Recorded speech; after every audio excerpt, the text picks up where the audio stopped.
Okay, let's do some cold weather nitro starting. It's about 21 degrees ambient.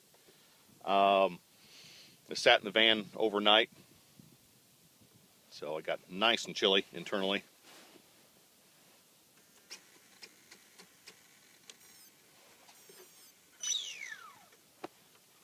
We're going to start this with actually freshly charged batteries. It was just time for it, but just standard nicad cell on the glow plug. And this is a Sullivan 90 with a 4S Lipo on it. Radio check looks good. Start cranking.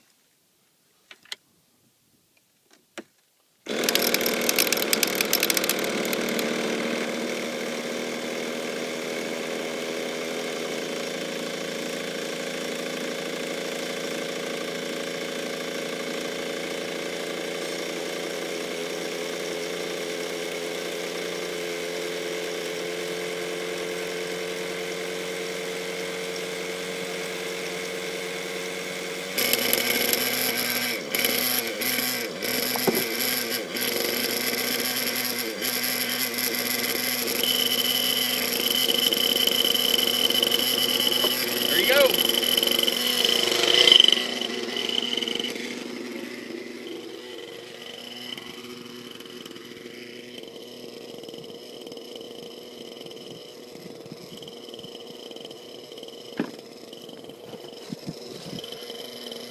Takes just a little more time when it's cold, and after I fly and land filled up, it'll just start right back up like it was a summertime day. Just takes a blip.